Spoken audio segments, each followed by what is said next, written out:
that they're going to be harmed with the tax revenue, blah, blah, blah. They hate poor people, etc.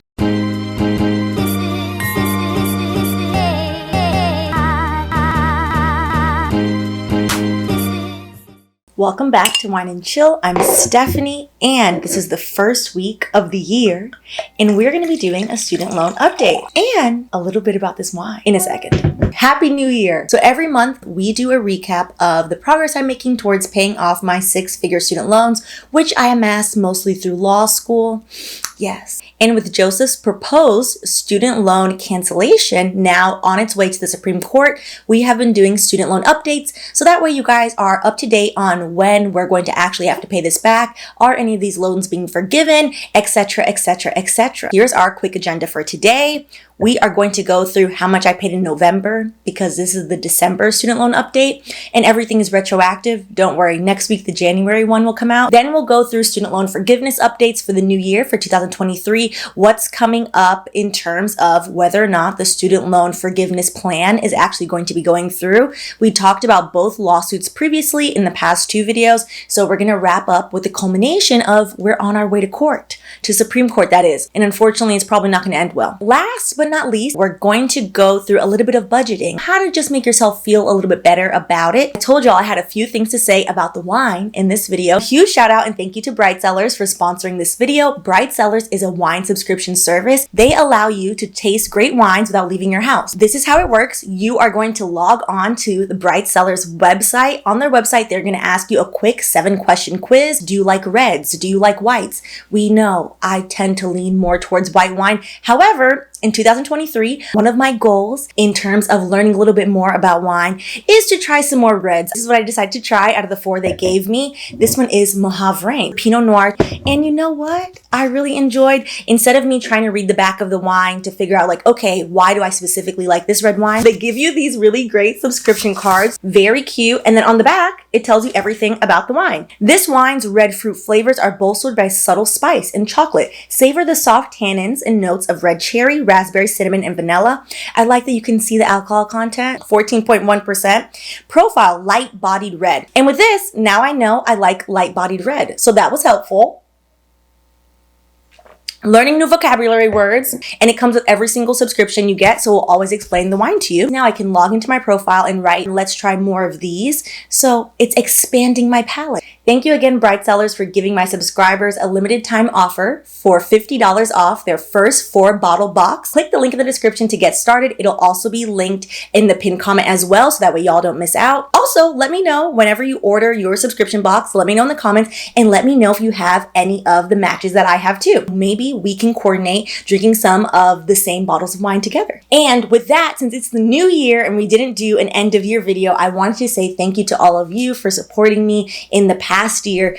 And honestly, going through the transition from being a recovering lawyer to then working in D&I to now doing content creation full time, 2022 was a wild ride. Wild ride, and I wouldn't have made it without y'all and for supporting my work and supporting my little dream of being a full-time content creator. I really want to say thank you to all of you. It really means a lot to me. By supporting our sponsor, not only will you get some wine, you also essentially help me as well continue to make content and allow me to continue to be able to update you every month about how many trifling cents I paid off. I'm really surprised that I like this, to be honest. On that note, on to how much trifling cents I paid in the month of November. So if you're new and this is your first student loan update that you're watching, everything is retroactive. So yes, this should have been posted in the month of December. We're a few days late. It's fine. So with that, this is what I paid in the month of November. My starting amount for my student loans in February of 2020, when I started paying them off finally, was $304,680.17 trifling cents. In November, I kept with the trend of paying an even $1,000, which, having done full-time content creation now for 6 months, I'm really proud that I've been able to pay a full $1,000. This is going well, surprisingly. Smaller than my old payments, but still a significant payment, which leaves my remainder at the beginning of December to be $167,798.97 trifling cents. Because I keep paying even amounts, that 97 trifling cents has been there for months, and now I have set in my mind that I will make the last payment will just be the 97 trifling cents. When we get there, which we're going to get there eventually. On to why you're probably here, which is an update about student loan forgiveness. So student loan forgiveness, there are 2 separate court cases going on in different federal districts, and we discussed those in the past previous videos, in which my guess and learned opinion was these court cases will likely be consolidated and go to the Supreme Court. Well, they have been consolidated and they're going to the Supreme Court on February 28th. The Supreme Court will be hearing oral arguments for the case. Sadly, I'm not very optimistic about it. We have 9 Supreme Court justices, 1 Chief Justice, and 8 justices. Their votes all count the same, but there is always the HBIC. However, 6 out of 9 are conservative-leaning judges and 3 out of 9 are Democrat-leaning judges. With that being said, it's highly unlikely that Biden and the Department of Education are going to win this one. The 2 cases that were brought up to the Supreme Court, separate plaintiffs in those cases are stating that student loan forgiveness is unlawful, and in one case they're arguing that MOHELA will be harmed, which MOHELA is a student loan refinancing service provider as well as the payment processor for certain student loans. When I had SoFi, which I refinanced through SoFi, 1 student loan back in March in 2020, before anybody knew that this was going to occur, MOHELA was the payment processor for that. It's interesting because MOHELA pushed back and stated they wanted no parts of it. So those states, it is essentially 8 or 9 states, if I remember correctly, that are suing, saying this is unlawful, that they're going to be harmed with the tax revenue, blah, blah, blah, they hate poor people, etc. We've talked about this. And then in the second case, it is 2 student loan debtors who essentially, one is stating they should have qualified, they don't qualify for anything, so to hell with everyone else. And the other one is stating, well, they qualify for 10 grand, but they deserve the 20 grand. You're going to get 0 grand now. Disgruntled people. It should be noted, and I've said this before, I do not qualify for student loan forgiveness. However, I do adamantly believe in the virtue of student loan forgiveness. A lot of these student loans are predatory. The $75,000 worth of interest on my student loans is predatory. The fact that one of my student loans was 10% from Sally Mae is predatory. Most likely, student loan forgiveness will get thrown out by the Supreme Court. They are conservative leaning. Unless a miracle happens, I think we should just plan for repayment. If that doesn't happen, I'm super excited for y'all. I really hope that it goes through and you do actually get the money that you deserve. And now comes in ambiguity, which is the Department of Education put out last month during the holiday season, hey, we're going to court. We don't know when we're going to court, but don't worry, repayment is not going to start until 60 days after the end of litigation or June 30th. Now, that had caused some confusion. If the hearing is on February 28th, and it is to be noted that the Supreme Court is extremely slow. If for a miracle of New Year's productivity, they decide to vote, to have a ruling, and to issue an opinion all on March 1st, the earliest possible day that student loan repayment will start is April 30th. That is highly unlikely. Highly, highly, highly unlikely, because the Supreme Court usually takes a couple weeks, if not a couple months, to issue decisions. So we're probably looking at mid-May. However, it doesn't hurt to start your budget now, which is why I said we should probably talk about budgeting for a little bit. Important to know the time and the dates because about 60% of student loan borrowers have not made a payment since student loan forbearance began nearly 3 years ago in March of 2020, which makes sense because the student loan payment cannot put a roof over your head. The student loan payment cannot put food in your belly. So people prioritized life, doing other things. However, for 60% of people, this new payment, which may be upwards of $200, $300, $400, $500, depending on what your minimum payment is likely going to be a shock to your budget. So there are a few things we can do now to hedge against that. The first thing is to assess what even is your minimum payment. You should pay above the minimum because paying the minimum most likely won't even touch the interest. The interest is what slaps people. And they're changing the way they do interest in the new proposal. So that will help a little bit. But even then, it's not going to put a dent into your interest to actually get to the principal balance. So first and foremost, you'd have to look up and see what your minimum payment is, unless you are somebody with a great memory. You probably don't know what from 3 years ago your minimum payment is on your student loans. I have no idea. I couldn't tell you. And I've been paying my student loans every month since then, because when you log in now to whatever your student loan service provider is, it will tell you your minimum payment is zero. It will tell you you're in forbearance if you have federal student loans and that the minimum payment is zero. The easiest way to find out what the payment is go back into either the dashboard of your student loan service provider or into your email to February of 2020. That will be the last time that they assessed that you have to make a payment if you weren't in forbearance at that time. So if you had separate forbearance, just call them. I'm a big fan of, I've given y'all all this money. I will call you, I will ask questions, and just call them. And that way, so even though April 30th would be the absolute earliest that forbearance will end and payments will become due, it might be helpful for your May budget, to be honest, to just write in like, okay, well, let me just get used to seeing the number there. Because it can be a little bit alarming. When you're not used to doing something and now all of a sudden you have this thing that you have to do that, to be honest, you probably have feelings towards already, write it in your budget. Which, speaking of, now that I've been in content creation for the past 6 months, full-time freelance life, my budget has completely changed. I highly recommend doing an annual budget. I find it helps balance out, like, you know when everybody's birthday is, you most likely know if there are any big vacations you want to go on, any types of graduation ceremonies, any types of, outside of emergencies, usually you can plot that out so you can kind of see throughout the year. One of the things I realized was I was used to getting 2 paychecks a week. I wish. 2 paychecks a month. That doesn't happen now. AdSense does pay out once a month. Amen. And then Patreon, I can take it out whenever. I've timed the Patreon subscription money to come out when the AdSense comes out. So that way I get like one big paycheck. But AdSense largely fluctuates. So that's a different story for another day. I have changed, and I'll put it on the screen. I'm fine with sharing.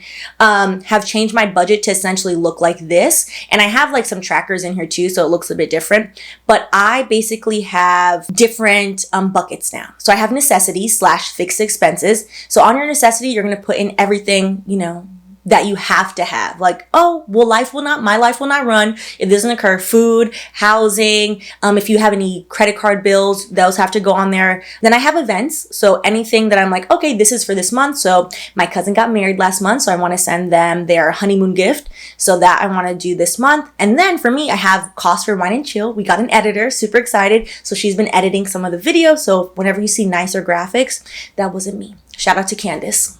She's wonderful. What is new on this? The last time we talked about this a couple months ago on Instagram, this was before I had implemented sinking funds. So now I have sinking funds on here. So sinking funds are essentially like little mini savings account of things that are coming up. And you're like, well, I don't want to just pay all this at once. So for mine, I would like to finally open up. I've never had a Roth IRA. I've had a 401k all these years working in corporate. I automated the payments. So now I have no 401k. Eventually, hopefully, I will get to age and live a long life. And I will not be working, hopefully, at that time. So now I want to open a Roth IRA. The max you can put in for the Roth IRA for 2020, which is a tax advantage account, is $6,000. For 2022, 2023 is $6,500. For 2022, you can put money into the Roth IRA all the way up until you file your taxes. So my goal is, I don't know if we're gonna get to $6,000, but I want to put in as much as possible until April. That's when you have to file your taxes. So I put that there for Roth IRA 2022, and then I'll slowly do a sinking fund for 2023, because again, older me deserves a roof over her head. She does. And then my birthday trip, I don't like to spend my birthday here. I like to spend my birthday elsewhere. Last year, I had saved up a pretty penny and went to Kenya. This year, the money is not the corporate money. We'll downsize a little bit, but I think I'm going to go to Portugal. It's quite cost effective, surprisingly. So I'm super excited about that. So I need to save up. I need to plan out how much that will cost. And I already had some money left over from Kenya because I didn't spend everything. That is sitting in my account. So that is helpful. Essentially, the way the sinking fund would work. My birthday trip cost $2,000. I already have $500 saved up. So that's $1,500. Oh, this is not an even number. Y'all know math is not my ministry. Let's see if we can do this in my mind. So $1,500. My birthday is in March. That is 3 months. 1,500 divided by 3, that's $500 a month. So I need to put away $500 a month. And then by March, I will have fully funded and paid for my birthday trip. So look at me. Math is getting better. Proud of me. I know y'all are rerunning my math. Like, did she get this right? I did. I think. So I think sinking funds are great. And I had been seeing them, to be honest. I had seen a bunch of personal finance creators that I follow who are like, they swear by, they have a sinking fund. It makes things so much easier. It gives them less stress. That's how they budget everything out that way. And it was one of those things where I just kind of ignored it. I was like, yeah, I'm going to do it. And I never did it. And now, and you know why, to be honest, I never did it because I was very much, what's a good word for this? I was very much overly confident about my bi-weekly corporate check. When you know that the check is coming every 2 weeks, you're like, yeah, I can move around my budget. Now that my money is very much fixed for the month, depending on how much AdSense was, Patreon, and shout out to Cellars again, sponsorships that help support me and support this channel. It's very much, okay, well, this is all I have for the month. A penny over is a problem. A penny under is a problem. So now that's forced me to be much more, I would say, diligent, much more mindful about my budget. If I could go back, I think I would have implemented this type of budget back when I used to do my bi-weekly paycheck into my monthly budget, because this actually is a good force function. And the last, so I have how many? We have 1, 2, 3, 4, 5. So the last grouping I have on here is variables extras. So essentially, if my money is funny, or say the AdSense is low 1 month, these are things I'm like, okay, cool, cut it out. And you'll find that in here, my variable extras is my student loans. Because again, right now we are in forbearance. I technically don't have to pay them. And it took me a long time after. Next month in February, I'll have been paying off my student loans for 3 consecutive years. And last month or the month before, we went through total how much I've paid, which is over $150,000 in 3 years. That's a lot of dedication. That's a lot of sacrifice. That's a lot of like, okay, this is what it is.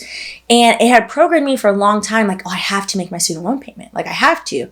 And while I still am going to pay them off, I'm not so tied, to be honest, to paying them off in a certain amount of time because there's 0% interest and because fixating on it like that was making me very miserable. For context, at one point I was giving 70% of my paycheck towards my student loans. Once you pay off $100,000 and you still owe 200 grand and you mosey your way through the math and realize $75,000 of it was interest, aka money you didn't borrow, it'll make you feel a certain way. It will make you feel a certain way. So the way I budget now largely reflects my desire. Yeah, I'm still going to pay this off. I'm still going to give, $1,000 is a large amount of money, especially now. Every month is different. Let me know if y'all want. We can do a creator, what I make on YouTube budget. I'm fine with that.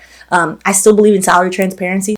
And on Patreon, every once in a while, we'll go through like, hey, this is how much money I made. Because Patreon, to be honest, thank you to all of y'all. I appreciate y'all. Patreon has given me a modicum of stability, to be honest, because Patreon is subscription. It's subscription-based, and it gives more stability than YouTube ads. And it gives me a troll-free safe space to have discussions with nuance and good faith. And I appreciate that. All right, I'll see y'all later. Don't forget your limited time $50 off offer from Cellars and let me know what wines you get.